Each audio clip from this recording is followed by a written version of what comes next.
You were basically taken away from, your parents and placed in a group home. So how old were you whenever you got initially put into the group home? So I was rescued by CYF when I was 4 years old. Oh, okay. Yeah, and then I went from home to home. So I was in like foster homes, group homes, institutions, hospitals, up till I was about 7, and then I finally got in a space where I was there for like 7 years, Okay. and then went I got released from that placement and went to my aunt. 6 weeks later, got kicked out of my aunt's house, moved into a whole new family. 6 weeks after that, I got taken from that home and put into a shelter, and then from that shelter, I moved back to the place that I had just gotten released from. Jesus Christ. Also, Chad said, "Can you turn me up a little bit?" Oh, Turn my mic up. thank you so much for letting me know. Yeah, I had it turned down because that's the volume I usually have it set up for the music. I'll just edit it and post. Fuck it. So, you talked about going from home to home to home. Did you ever think that you would have a, quote unquote forever home? So this is kind of a sad story, but up until I was about, I want to say 16, every birthday that we would I would have, every anything that I could do, anything, any moment that I could make a wish, I would only wish for a home. I would just, so I would repeat every year. I just wish for a home. I wish for a home, and unfortunately, I never did get one until I was 20. Let's say 25. Well, 25, 26. 20, I want to say 26, because something eventually happened to where I got the place that I'm in. But that was the only time that was the final moment where I found my a forever place, or a place that I could stay longer than 6 weeks. That I actually wanted to stay longer than 6 weeks. I used to say I had this 6 week curse because I would always end up in a new home every 6 weeks. Is there That actually made me tear up a little bit. That was wow. So when you say it lasted 6 weeks, when somebody takes you in from foster care, Hmm. um, my understanding is, and correct me if I'm wrong, that there's like a certain time frame, like a trial period before they can decide to like adopt you. Or no, fostering is different from Hmm. adopting. Yes. Because for those of you who don't know, fostering is when you basically take care of a child until the parents are, then declared fit to take their child back. So fostering is meant to be a temporary placement.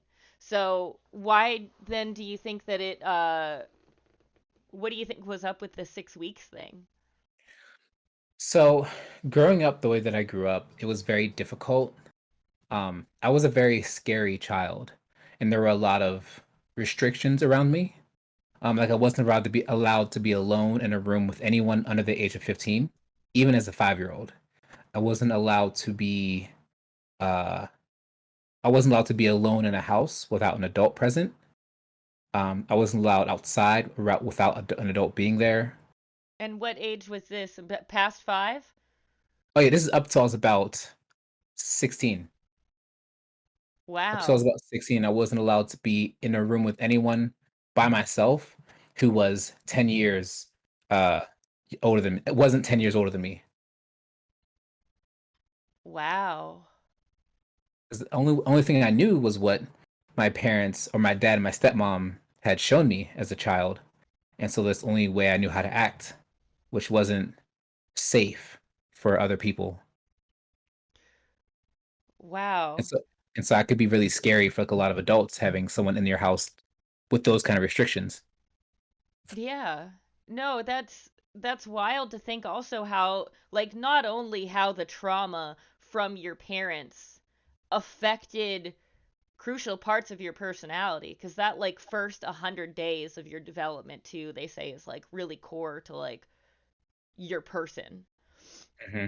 Um the fact that you weren't allowed to be around any kids your age, how do you think that affected your ability to like grow socially since you weren't around any people that were like the same developmentally, the same age as you?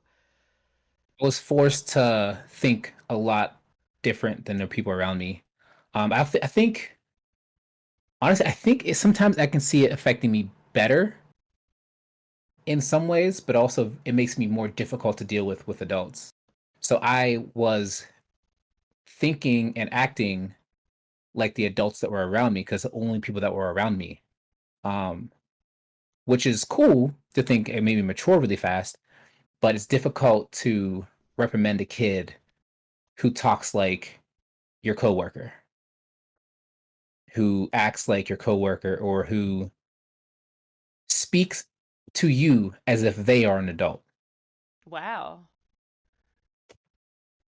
So you, so like picturing like, uh, you know, a 6 year old that would, uh, like, I don't know. I'm trying to even imagine. Can you give some examples of the way that you would speak versus the way like a conventionally developmental non-atypically developed Mhm. child would speak?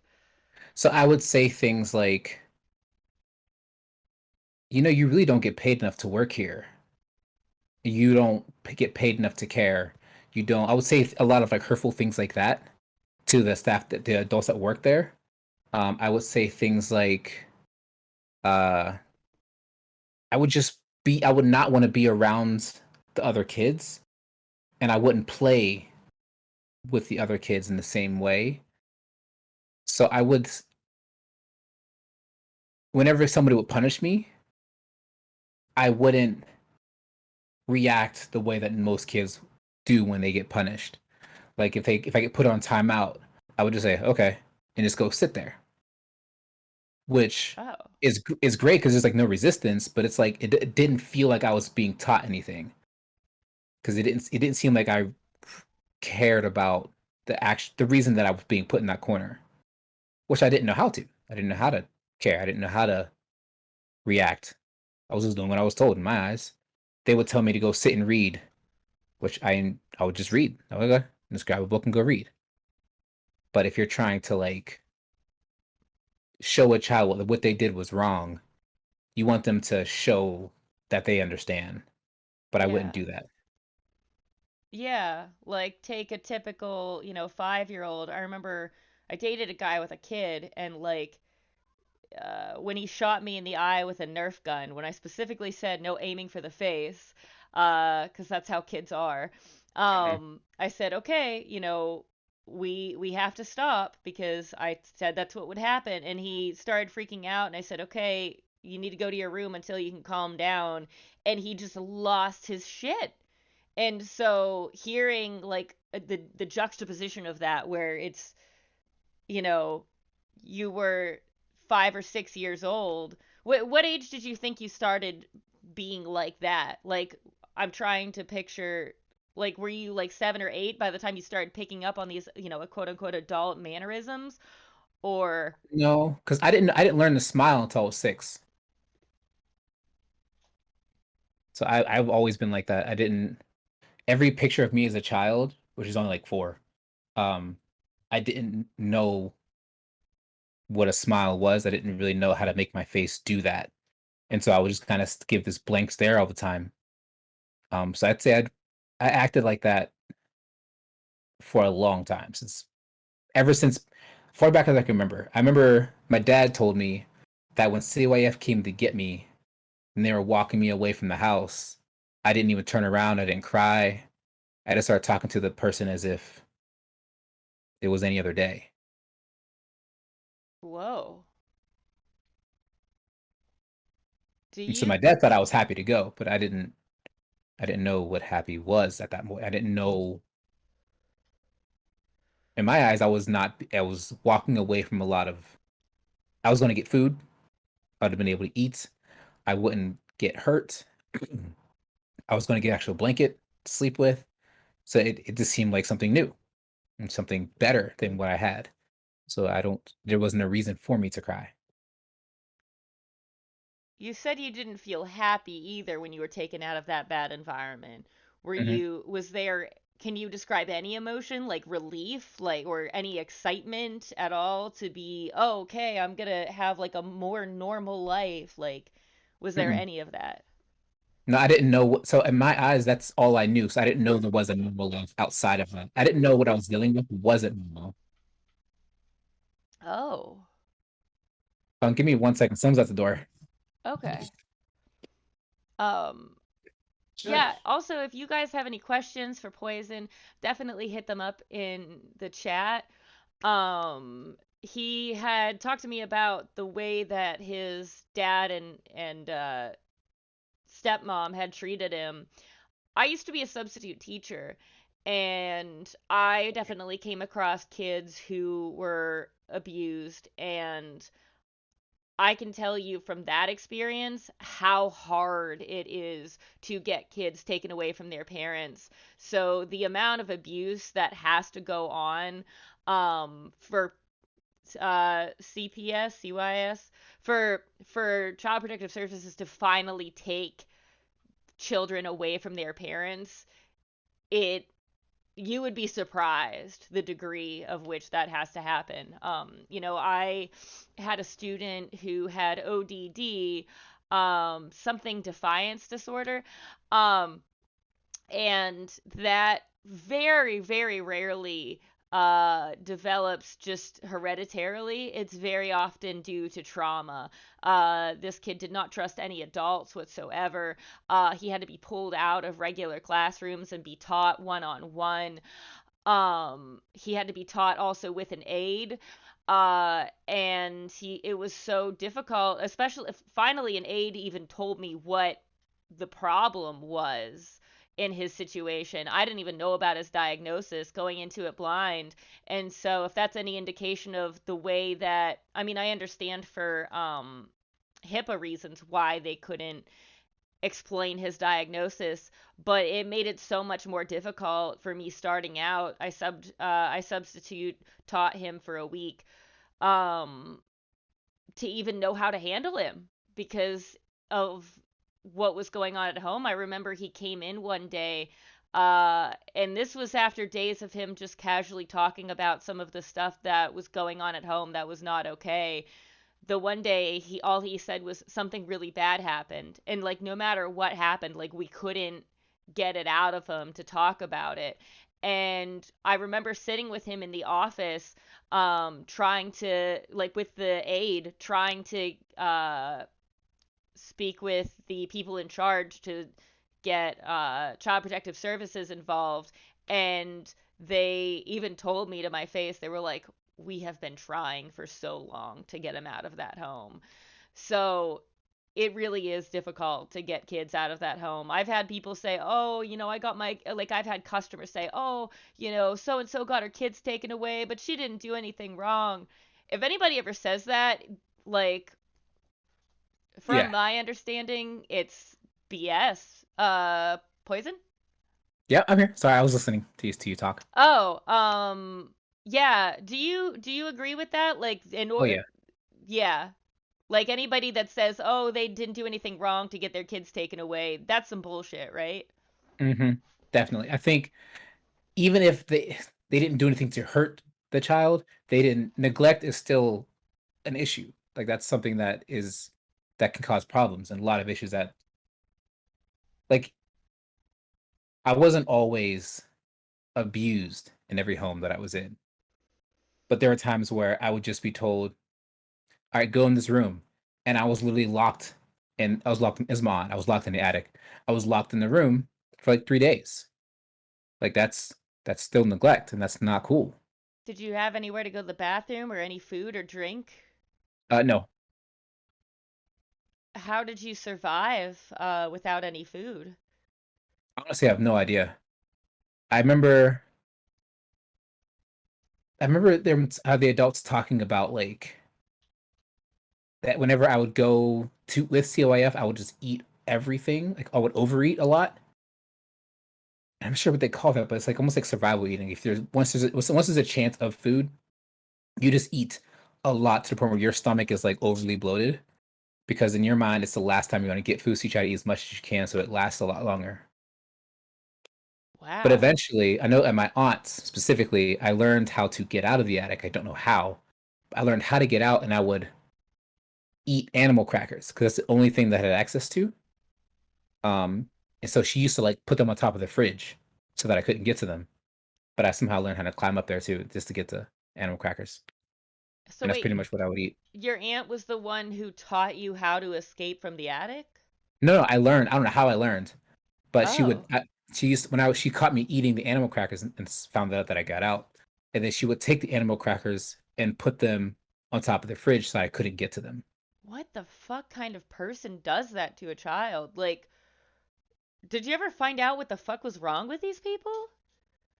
Not really. I know my aunt. So my cousin, who I don't think you've met yet, but her name is Jamira. She was one of the ones who has seen a lot of stuff that happened to me. She no longer talks to her mom because of that stuff and because of the other things that she witnessed with her mom. And she says that her mom has mental health issues, but her mom won't admit it. But yeah, What? there was a lot. There's a lot of stuff. I didn't leave every home because of what I did, but it was also because of the way people were treating me at those homes. So, what are some examples of when you went to another home in placement, or I Mhm. guess would you call that placement? Is that what Yeah, that so is? placement is like a group home.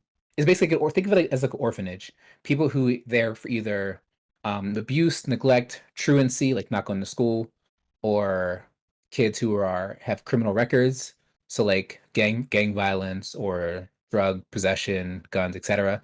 They all go to an institution, but they don't like to use the word institution because it's a negative connotation, so they say group home, or we just say placement because we're placed there temporarily until we find a better home or get better. So, does that mean technically you were basically institutionalized? Yes. Now, that also when you said that has a negative connotation, to me that brings to mind like where they put mentally ill people, like a psych ward type Mhm. situation. Uh Yeah, so were you in a psych ward? I've been in a few of those too, but they won't. Even people at the psych ward don't call it the psych ward because it's difficult to it's not appealing. So in the system, children are like merchandise. So like whenever we for adoption, they show all our best traits, make sure they have a good picture of us. They want us smiling. They say all these good things, and they have the negative too, but they try to push the good so that people will quote unquote buy us or take us. But it's difficult. Nobody wants to take someone who is institutionalized. Nobody wants to take somebody from a psych ward. Like people avoid people who are in psych wards. People send out people to psych wards to get help. Nobody wants to pull them out of a psych ward. So they say group home or placement. Wow. And that's horrible too because I have a, a friend who was institutionalized because her mom didn't know how to help her, and uh you know, the way that she was treated. As a matter of fact, there was one point where I was studying for my EMT exam and I was under so much stress I had a mental breakdown, and my dad was basically like, if you and I'm not trying to paint my dad in a bad picture, but he was basically like, "Oh yeah, if I ever see you like that again, I'm gonna like commit you." And I wasn't like violent or like harming myself. I just like basically just started like freaking out, but not like screaming. I won't Mhm. get like too into the details, but I wasn't like necessarily a danger to myself or other people. But he basically was just like, "Yeah, I'm gonna institutionalize you if you ever do that. If you ever act like that again." Which is, I understand why. I don't understand, but I can see situations when adults say stuff like that to like scare a kid so they stop acting like that. Like, and people have been doing that for centuries. Like, they'll say the boogeyman's under your bed if you get out of bed at night. They'll say things to like try to prevent you from misbehaving or doing something that they don't like. But it is a scary feeling to be threatened to be sent to an institution. But I feel like there's other ways to do it. Like you don't have to threaten a child. Yeah, actually, I was 23. I Oh, wasn't a dang. kid when that happened. What'd you say? I didn't expect that. Yeah, yeah. Actually, weirdly enough, the threat that my this sounds so weird, and again, I don't want to make it sound like my parents are like crazy, but the threat that my mom would use when I was a kid, if I misbehaved, is that I was gonna go live with a neighborhood Nazi. Wow. Um, I don't know if she like knew he was a Nazi at the time. She just knew he was a weird guy. I think like after a while I caught on that it was like a joke and like Hmm. it became like a weird inside like a weird joke, I guess. I don't even know how the fuck to describe that. But Hmm. yeah, Liberace, that's you're definitely right about it's just fucked up to threaten that. And so um yeah, with you being that with that being on your record, do you feel that that was a huge contributor to you not being adopted? I would say there were several factors that prevented me from being fully adopted. Um, there were a few, I think there were like 6 times where I almost got adopted. But then they learned more about me, or they, my aunt wanted to adopt me, but her daughter, who's living with her, was having a child. And since that child wasn't going to be 10 years older than me, I wasn't allowed to move in there. And a Oh. lot of like that, so something like that happened like 2 other times, like three times altogether, where somebody was having a child, and then I was no longer able to stay there, um, which kind of put me in this mindset that other people were just better than me, and that everyone deserved that except me before me, um, which you get used to after a while. But understanding, so I think, sorry to come back to your question. Oh no, I was just listening. You're fine. I'm curious with so many times that happening and you feeling like, everyone else being better than you. I know that you had said that every birthday you would make a wish that you would have, a forever home. At what point would you say that you gave up on that being a thing? When I was 15, when I was about 15, I realized like, I'm just going to be here for a while. But to answer your question, Liberace, no, it's not a requirement when you adopt that you can't have young children in the same home, but it was a requirement to adopt me specifically. I wasn't allowed to be alone with kids or anyone that was not 10 years older than me. You had to be 10 years older than me to be in the same room as me since I was from about 4 to 16. When I was That's 16, insane. I developed enough to understand right from wrong and how to make good choices and how to appear like a good person. That's ridiculous. I mean, I think back to me at like 24 still being like the idea of if you're 15 and I'm 24, you're still you would have still been considered like a quote unquote threat. Mhm. Well, so initially they tried to not do that. I was about 6. So yeah, I was about 6 years old, and I was living in Aliquippa, Okay. and with the that was their name. I One of their kids. There was 2 instances where there was a kid. One I wasn't alone with the kid, but the other one I was. There was a kid who stole my Pokédex, and I was really the Pokemon at that age. And we were downtown. He took it off me, and I asked for it back. He said no and tried to run away, and I stabbed him in the neck with a fork. It's a plastic fork, Okay. but still enough to. If it wasn't a plastic fork, that'd have been really bad. And then another instance where their son tried to bully me, but of course they didn't see this, but they only saw what I did, which makes sense. Their son tried to bully me, and I tied him to a tree with a jump rope, and I was beating with a broomstick until they got home, and I was out of there like an hour later. And so they put that restriction on it. He was like 6 years older than me. So he was 12 and I was 6. But Damn. yeah, I was just I didn't know any better. Like that's all I was taught. I'm like shocked that at 6 years old you were able to maneuver tying up and restraining a 12-year-old who's presumably like much bigger than you. I was told that I just tricked him and like had him let me tie him, like put a jump rope around him, Uh, and then I just tied it to a tree. oh, So that is more like I forced him, so but like brains over bronze essentially. basically, yeah, I just manipulated the situation somehow. I don't remember. I remember like a flash. I know it was in a backyard. That's pretty much all in it. It was in the backyard of the house. A flash? No, the backyard of the house. It was in their backyard. I just remember like a flash of like a memory of it. Oh, okay. So you mostly remember it because it was told to you and reinforced like but you Yeah, like the actual memory yeah, it's is gone. barely there. Okay. Which makes sense. I mean, like you said you were 6. I mean, who really remembers what happened when they were 6 years old for the most part, other than like little Mhm. bits and pieces?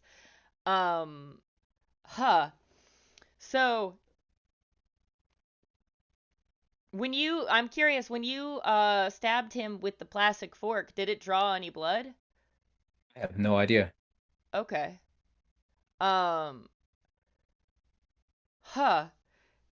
That's That's really interesting, the restriction that they put on you. I'm surprised that they didn't change it as you got older.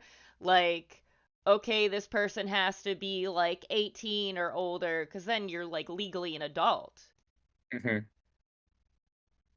I don't understand why they didn't change that restriction, because, like you said, that made it much harder for you to get adopted. I think it was just because they still didn't see any. They didn't see much improvement when it came to there weren't many chances for me to prove myself. If that makes sense. So after I was 7, I was in Holy Family Institute, and I was there for until I was about 14. And there, you're surrounded. There's always an adult present. No kids allowed to be alone by themselves at any point, and there's like 16 other kids there with you, so you're constantly never alone. So there was never any moment of like, all right, so he was alone with this child, and he was fine, or he Hmm. was alone with this kid, this teenager, but he was fine because that was never alone. So they didn't even like they didn't enforce the rule, but they also didn't take it away. It was just automatically enforced constantly. If that makes sense. Yeah. Yeah, that does make sense. Like you said, you were never given a chance to prove yourself. So tell me a little bit more about actually living in the home. Hmm. So in group homes, at least each one's different. There's a general set of rules in each one, but there are differences between each one. And group homes have changed a lot over the years. So when I first went to Holy Family, I was 7 years old. The rules around putting adults putting their hands on kids was very, very lax. Like I remember I was in Holy Family, so there were units. Each unit had a set age limit for the kids, and there were the girl units, but they have their own age limit. So the boys, St. Joe's, which is the first one that I was in, it was 6 up to 12. So all the kids were from age 6 to 12. And then once you turn 12, you would get moved up into the next unit called St. Martin's, which was 12 to 15. After St. Martin's, you went up to St. Nazareth, et cetera, et cetera. Uh, Now, the staff members in they were allowed to punish you in many severe ways. There was a quiet room they could throw you in. They could restrain you. Uh, there was one staff member who used to pick us up by our heads and pound our heads off the ceiling. When we weren't listening. That was There was allowed? back then, yeah. We had a lot of ex-military staff that were in the boys' units. Uh, What the we used to have fuck? to like scrub the baseboards with our toothbrushes. We would have to. They had really interesting punishments at times. Do you know the Superman workout? Maybe? Describe it to me, please. S- I was in there in 2000. From 2000, I was when it was when I first with the Holy Family, Liberace. But the Superman pose is where you're on your stomach and you have to lift your arms like you're flying and your legs off the ground. So you're only balancing on your stomach. It's a lot of Okay. core work. Uh, we would have to sit in that pose, and if we didn't, we would get picked up and slammed back onto the floor until we did. Uh, there was watch TV where we'd be on our elbows and tippy toes on the floor. And if we got caught watching TV at night because the staff was, yeah, just like planking, except your arms are on the floor. Now the second one was called watch TV is just like planking, except instead of being on your hands and feet, you're on your elbows and feet. They would hand you the remote, and if they wanted to change the channel, you'd have to change the channel. If they said to turn the volume up or down, you'd have to do it. We'd have to stand in the What? corner with our arms in the air, what they call it reach for the stars, or we have them out to our sides. I used to stand that like that for like maybe like an hour, 2 hours. Jesus Uh, Christ. yeah, they had all kinds of stuff. I remember there was one member named Miss Pan. Now there were limits. They couldn't cause us visual harm. Is how I'm going to word that. So if they did, then they get fired. So what does But that mean? so like if we got a bruise or if we got a cut or we like broke an arm, then they would that'd be like the limit. Oh. But there was one staff member who took it too far. She made me stand in the corner, and the way the corner was, there was a doorway, and the doorway had metal frames. Um, I wasn't listening, so she took my head and smashed it into the corner. That was the first time in my life I'd ever seen stars. I didn't know that was real, but you can actually see stars. And I That's had a really. huge, Go ahead, yeah, sorry. I had a huge welt on my head. So she got fired. Uh, Just so you know, I was doing this is relevant. I was doing some Con Ed for my EMT training stuff to like keep up my certification, and I learned that when you see stars, that is like a serious sign of a traumatic brain injury. well, dang. Yeah. So, Jesus Christ. I mean, you're, clearly a very articulate, well-read person. I mean, I don't know what kind of like damage that did to your brain, but that definitely was brain damage from what you're describing. Especially if it left a mark, like a welt like that, like any sort of raised bump or anything, that's another indicator of like a potential brain injury. But the stars thing, definitely. That's really fucked up. I probably should have went to the hospital then, right? Yeah. Jesus Christ, yes. Well, dang. I didn't. They just gave me an ice pack. What the fuck? Yep. That's That ice pack really for a couple fucking just days. wait, so they fired this bitch. They Uh-huh. fired this fucking bitch over doing that and didn't even bother taking you to the fucking hospital? Correct. Were they worried they'd get like a mark on their fucking record? Like, Honestly, probably that would make the most sense because then authorities would probably have to get involved. Like if a kid Jesus. shows up with an injury caused by an adult, I think the authorities would have to get involved. And if that doesn't get reported, what's to stop her from fucking working at another place like that and doing the same thing to a kid? How old were you when this happened? Ooh, I was definitely in St. Joe, so I was younger than 12. I want to say like maybe 8 or 9. 9 sounds about right. Oh my god. Also, Liberace said, that's scary though. Or she said, that place sounds horrible. I'm sorry you had to go through that. She says, that's a scary thought. I know I've seen stars plenty of times in my life. Oh, wow. But to do that to a kid is insane. K is okay says, holy hell, that is terrifying.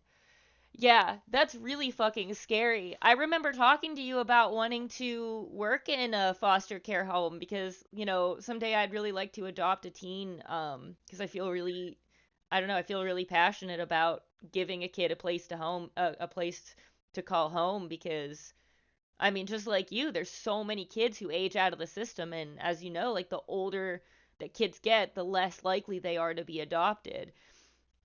That's Mhm. and you basically said like these places don't pay you to be nice. You're not there to be nice. You're not actually it's not your job to care for them. It's just your job to do A, B, and C. Make sure we And don't hurt ourselves. yeah, and that's heartbreaking cuz they should fucking be trained to care. They I can't believe they used ex-military people to watch after kids. You know what's crazy though about that? The staff members that we liked the most were the ex-military because they were the most involved with us. They woke us up. They made us stand in line. They like talked. They weren't always. They were sometimes they were kind, but they would cook for us sometimes. Like they would, if we really behaved, they would cook like a barbecue. Basically, almost like they would like make chicken or something like that for us. Mm-hmm. Um, if we were, I don't know how to word this. They would punish us the most, but they would also be there when we were being punished, if that makes sense. So like, it's kind of like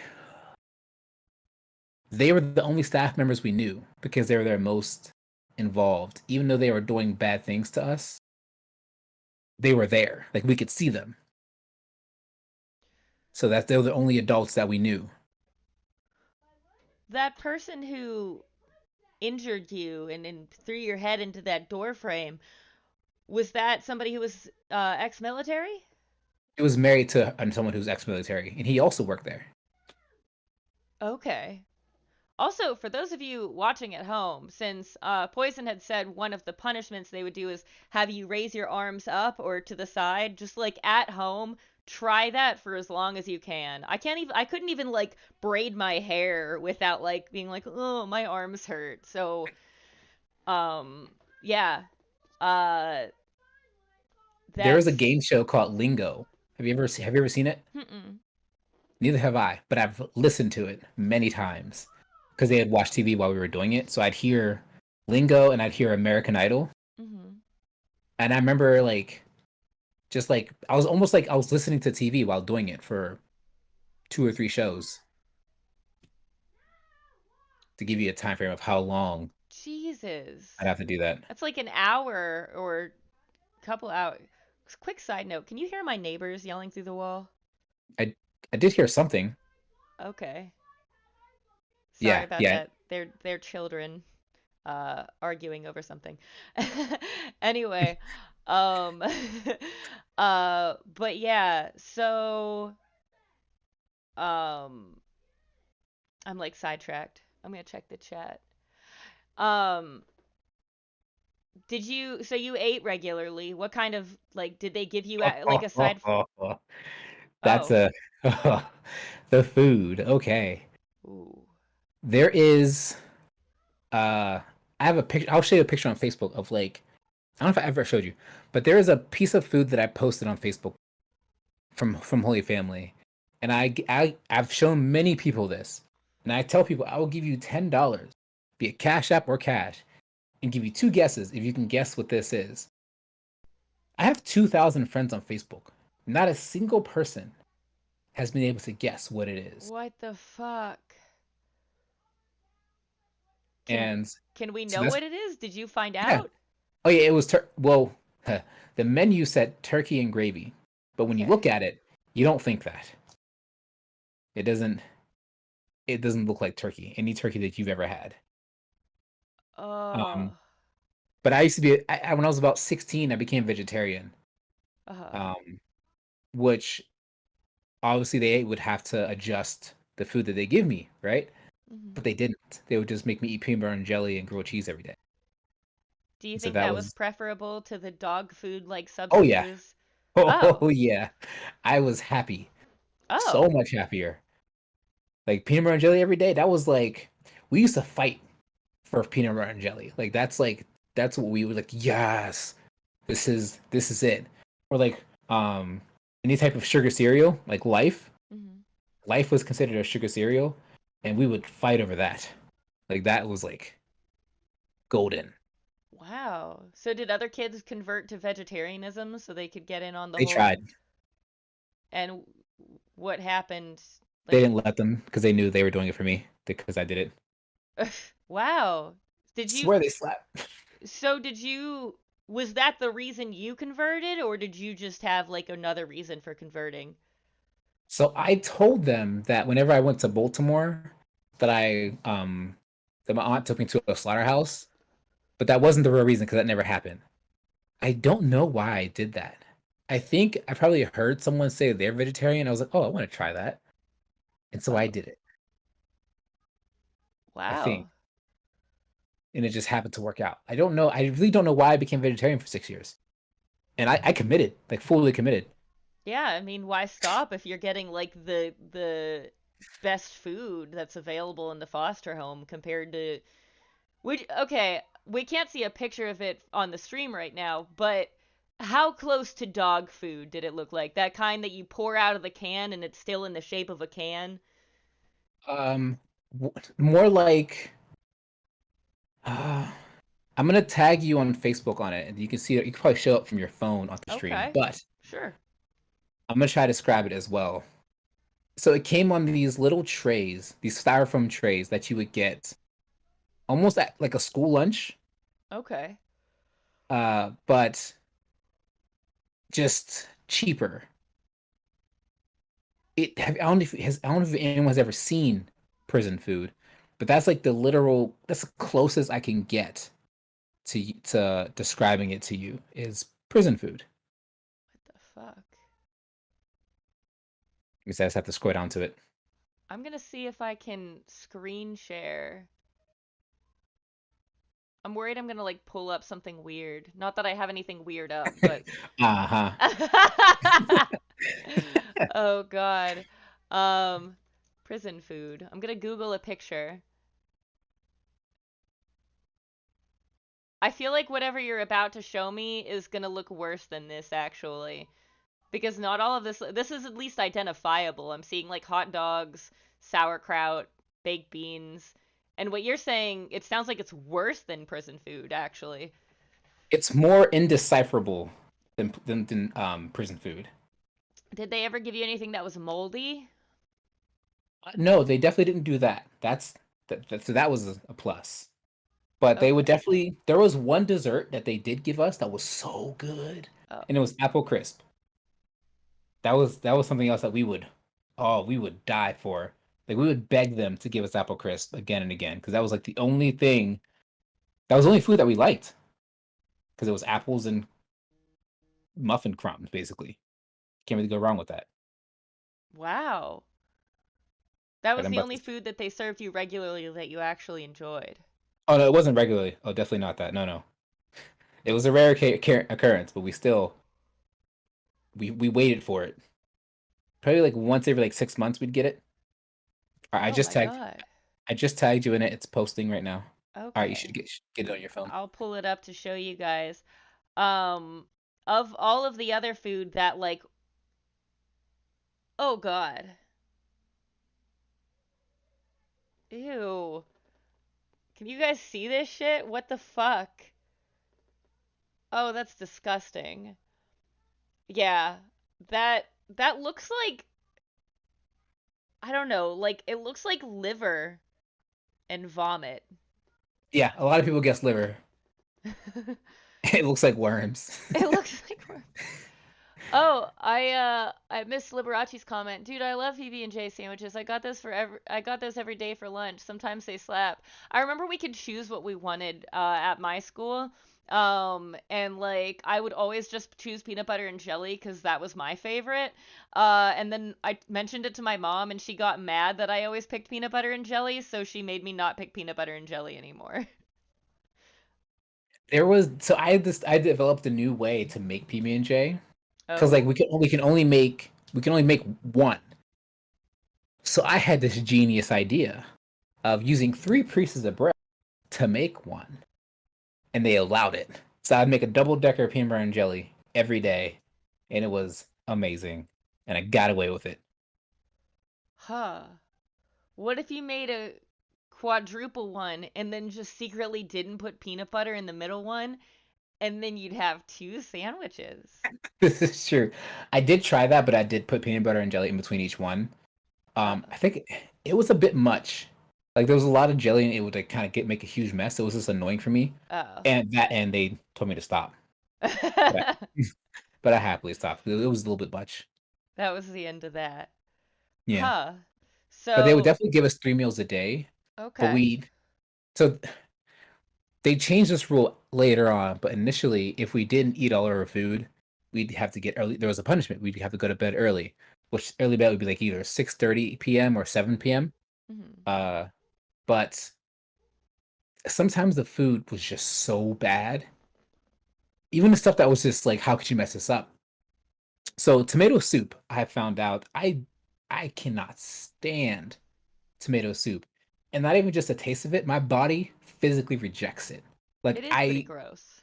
it makes me vomit. Like I literally puke if I eat tomato soup. I just the texture, the warmth, I just can't do it. But I would sit at that table for like 3 hours trying to slowly eat that bowl of tomato soup so I didn't have to go to bed early, so I wouldn't get punished. Oh. Oh, that's so gross. Oh my God. But we I had to eat. I can't imagine. Okay, do you also hate Bloody Marys? I don't understand the type of people that Yeah, eat. no, I can't do that either. It's all gross. Oh, yeah, they're disgusting. Yeah, I've never been like a fan of tomato soup either, and that sounds like I don't know. I also don't understand like the adult like the parent mentality of like you have to finish everything on your plate. It's like have you heard of Tupperware? Like I No, don't they didn't want that. We didn't save food. They would give us like they would deliver the food to each house with like these big metal trays, kind of like think like a baking tray, Mhm. but that you would make a lasagna in, but then just make combine like four of them together. It was like a huge pan with like all the meats in it or the mashed potatoes, which I just smelled the mashed potatoes. That's crazy. Um, it smells bad.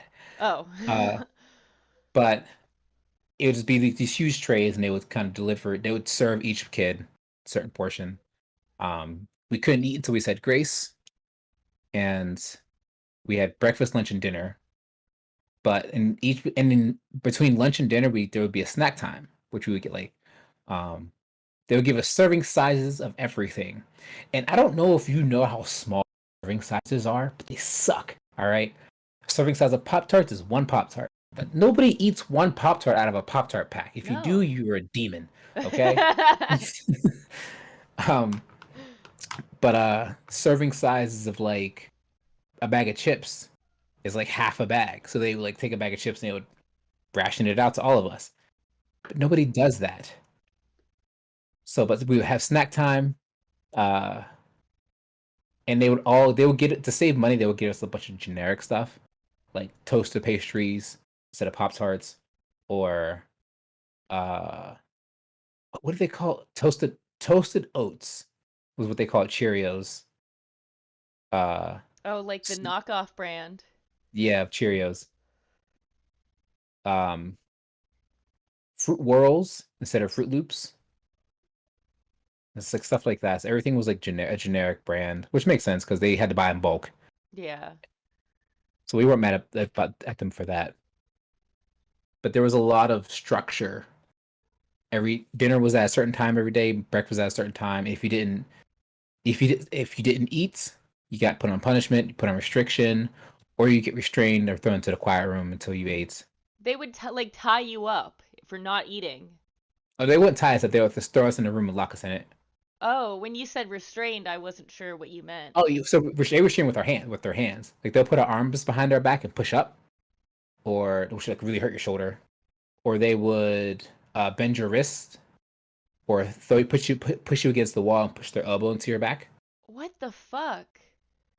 Do you think any of these people that worked at this place like look back and are like, "Wow, what I did was fucked up." Do you think any of them have any sense of like regret for that? That's a good question. I actually don't know. And I have some of them on Facebook, and I can definitely ask them. Um, but it was difficult for them because all the nice staff couldn't last long there, because of all the traumatic responses that we would have to all these situations, whether it's our life or the way we were being treated inside the group home. And it just broke a lot of adults. So they would always either quit or get fired or just not never show up for work. So I think Like some of the staff felt guilty for not stepping up to protect us from stuff like that. but the ones that felt any kind of guilt didn't work there for very long. Wow. I'm really glad that you talked me out of working in an environment like that, because as much as I would like to make a difference like that, I feel like my place is much better suited in just like adopting someday when I'm ready being, rather than seeing some of that stuff, because I really don't think I could handle it. Like, Mhm. even like I remember when I saw one of my students when I was a substitute teacher show other kids the cigarette burns that his mom like pressed onto him. I just like when I got in my car at the end of the day, I just cried. I wouldn't be able to handle seeing that shit. Um, Definitely not thinking about it like that. I can see why they would hire ex-military staff because they're the only ones who can actually like deal with that and like still work, like still be a robot. I'm gonna work like that. But there are other ways to be involved in the system without working a 9 to 5. There, you can always like they have like volunteer events where volunteers will come to like clean up the area and then play with the kids and like have like a cookout with the kids. oh, Um, you just like church groups that do that, but you can definitely do that. Or there's like liaisons or like host families where the kids would just come over to you on like the weekends. You kind of hang out with them on the weekend. They can spend the night at your house, or you can like take them out on outings once a week. There's oh, mentors. There's other things you can do, but I don't think. I think you have to be a very particular type of person to work a 9 to 5 at a group home. You got to be able okay, to deal with not just one kid, but like 16 of them misbehaving all at once. Being able to talk to 16 different people at once, being able to mentor 16 different people at once, and not, it's like being a teacher, just without the classroom. It's like yeah. being a teacher at your house. Oh my God. And being a substitute teacher was pretty fucking hard too. So just picturing that Hmm. uh with a group home is it really it I could definitely see the strain. And I'm not trying to keep bringing it back to myself. I'm just relating Oh, it please do. to It's okay. that. So, if somebody would like to get involved with volunteering and helping people who were in your situation, can you tell our audience, how they could find resources to get connected and get involved with that? Yeah. So in Pittsburgh, there is Department of Human Services, which I'll type that in the chat, Okay, or perfect. DHS, as we call it DHS because we lazy. Department of Human Services. They're really nice. I've worked with they. There are people in the Department of Human Services who actually care, and they care a lot, and it's very admirable. And they do a lot of implementations, and they're the ones who what they say goes. So if they say this rule needs to be in effect, it goes into effect. If they say this is no longer allowed, it's no longer allowed. Um, there were they I started a organization within Department of Human Services. Well, they asked me to, called City Systems Improvement Through Youth, where they would hire kids to make the system better, but it had to be kids who are in the system because they know what it's like to be on the inside and they give a different input. And so we would meet with like different executives from like all across Pennsylvania to make change within the system. And people like the Department of Human Services definitely care. Wow. Yeah, they have every resource that you can possibly need on hand. If you want to adopt a kid, you can talk to them. If you want to report something happening to a kid, you can talk to them. If you want to find a way to do volunteer work with kids, you can talk to them. Wow. That's um that's really good to know that even though there's all that horrible stuff that goes on behind those closed doors, that there's still something that we can do to help. Um, and, uh, even if not every person that watches this, does something like that, because it does, like you said, take a special type of person to be able to do all that kind of stuff. Tell your friends, spread the word. And my hope with this stream and with this interview in particular is to bring awareness to what it's really like in those environments. And I like having that, like, I guess weird tinge of like hope, especially towards the end of my streams of like, okay, how here's all the shitty things, what can we do to help? And I'm really glad that you knew a resource because it makes the whole thing feel a lot less um I don't know, hopeless maybe is the word. Mhm. Um and I appreciate that, like, I really appreciate you coming on here and talking about this. You've come on several of my streams. I really appreciate you doing all that. Um, Yes. yeah. Is uh is there anything else that you'd like to share about your experience that we haven't talked about? Uh, there's a lot that I can't talk about, but I think I think you have to remember that foster care and group homes is a business, and they also have their limitations, and that they can only protect a child so much in so many ways from the people that work there. And so I don't want you to think that it's the system to blame, Mhm. but it's the people, it's the individuals within the system that exploit it and manipulate it. But the system as an entity is Mhm. there for a reason. It's definitely a good reason. It just takes a lot of patience and like if you I don't know if anyone in the chat's been a parent, but just imagine doing that for 16 of those people. But each of those, none of them are your kid, and each of them have different personality, different background, and just they're going to require an immense amount of patience. But also that you need the ability to when you leave those doors, that there is no you have to realize that it's you can't do anything more.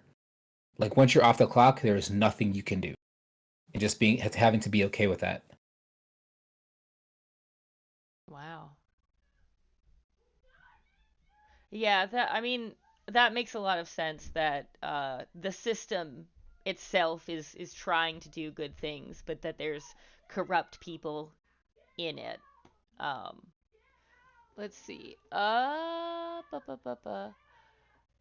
Oh, K is okay had mentioned that the food that I showed you guys of what Poison had to eat there reminds them of Salisbury steak. Prison Salisbury steak. I misread that. Uh, French Toast and Egg said, "This might have been before I joined, but what are good programs to donate items for foster children? Are some of them better than others?" So, Poison did mention a way that you could volunteer. As far as donating things, do you have You can any? go there too. What's that? Department anything within the Department of Human Services is definitely the best places to do everything because like I said, they care the most about children. And you can definitely donate stuff down there. And there's a lot of like coat drives that happen in Pittsburgh that you if you have like coats and winter stuff that you can donate to. That the kids from group homes will actually go and they get pick out their coat. Oh, Uh, yeah, what would you there say? is Oh, I sorry. I'm what? sorry, I cut you off. Oh God, No, what were you gonna say? I forgot. Um, I was gonna ask, what are the most needed items for foster care kids that you would recommend donating? Well, that's a good question. Hmm. I know in homeless shelters, tampons are a huge one. I bought a shit ton of tampons and I organized them all from size, and I still have not gone to a place to donate them because I kind of don't know where, so I'll have to look that up. But if you know a most needed item, uh, we'll definitely sort of give a shout out to that to bring awareness for that as well. And I would uh, say when it comes to group homes, what the children most need is things that they wouldn't have access to within their home. So like what helped me was getting a deck of cards, magic books, art supplies, or like things like that create hobbies. because those Oh, hobbies create interest, and those interests can follow them outside of placement. wow. That's awesome. Yeah, I mean, I'm sure if you guys go on Amazon, you could probably find some like uh crayons for pretty cheap or sketchbooks. I feel like I shouldn't be promoting Amazon, but um but even something as inexpensive as like crayons or drawing pads Hmm. or like you said a deck of cards. um those there's like little plastic harmonicas. I bought one for like $5. You could probably get some of those online, as far as like a cheap musical instrument goes. Yeah. It's like Uh things that create hobbies so that they'll have something to do, whether it's something to practice and learn. Because like when I was in placement, I was fortunate enough to get experience to witness, or how do I say this? I met someone who can do a magic trick and I learned it, which led me to just bombard myself and hyperfixate and learning magic. I met someone who taught me how to make movies in film. And so my first job out of high school was I was working at WQED. It's like stuff like that will follow anything that kind of creates a hobby or an interest. Wow. So yeah, if you guys have any books, like educational books, hell, even maybe textbooks from school that Hmm. you're never gonna fucking read again, but you tell yourself you will, uh, you know, anything like that. Let's see. Liberace says art supplies sounds like a great thing to donate, and Kay is okay says there's this rad local art supplies store that I found today. I'll have to pick up some stuff to donate. Oh, I'm so glad that this is inspiring people to want to donate.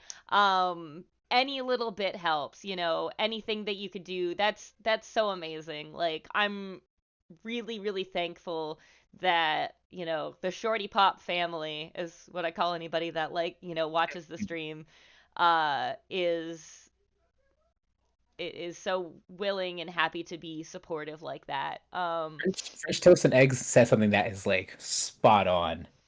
My I friend, When I tell oh, you that suitcases, he says my friends that were in foster care have told me that in the past that suitcases were a big thing for them because they were only given trash bags to carry things in. When I tell oh, you, I have a red suitcase and I don't know where I got it, but I have used it forever. That is a good point. Sorry. That is such an important thing because I lost so much stuff because I couldn't carry trash bags on the bus full of stuff. uh-huh. I They won't lost let an you? entire no. Well, the buses you can only carry so much. Oh, And I can only physically carry so much by myself on the bus. When I ran away, but I lost so many books, so many clothes, so many shoes because I just didn't have a suitcase to put stuff in. wow.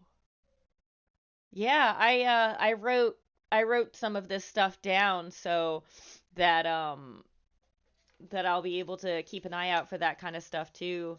Um, Also, you don't have to break the bank to get some of this stuff. If you go to your local thrift store, I'm sure you could find bags upon bags.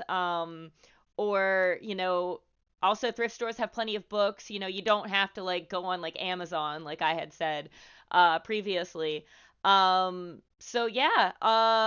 Are there any other ways that you could recommend that people can help? Not,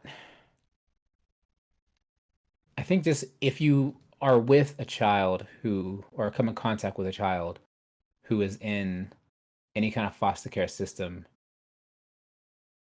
just be patient and know that when we try to manipulate you, we're doing it out of survival.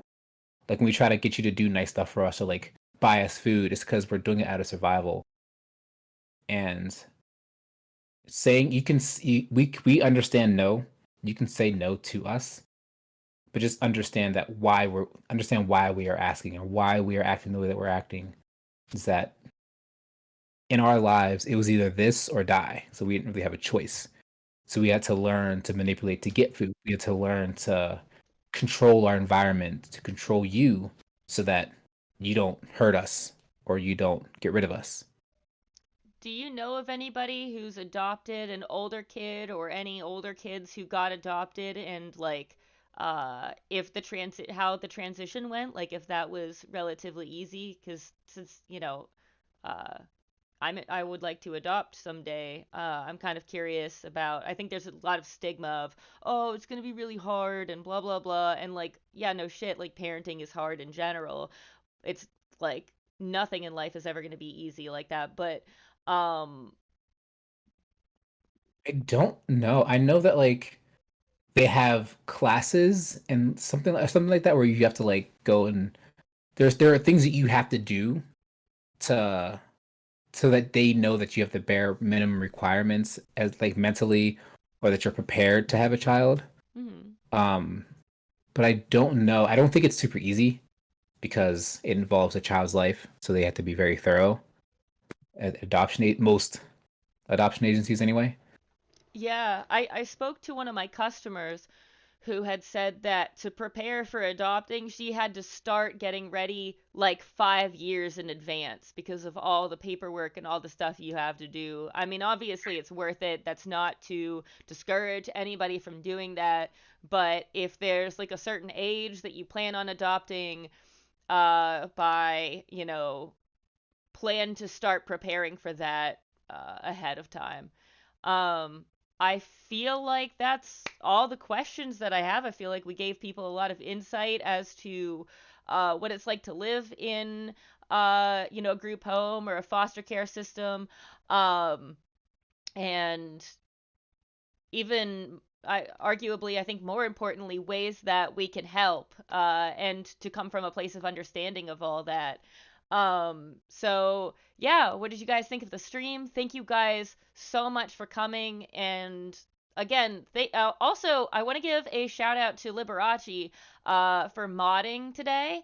The mod that was gonna originally mod had to cancel sort of last minute due to some personal reasons. So, really thankful for all of you guys. Like, I think that we're really making a difference, man. Like, feels good. Yeah, it does. Yeah. All right. Well, Liberace says, I'm glad I could help. Well, guys, thank you so much. I am gonna be taking a break tomorrow. This is my first time in like 5 or 6 months that I'm taking a break from the stream. But next week, Tuesday, I'm gonna try to arrange an interview with somebody I met who is intersex, so born with both male and female parts.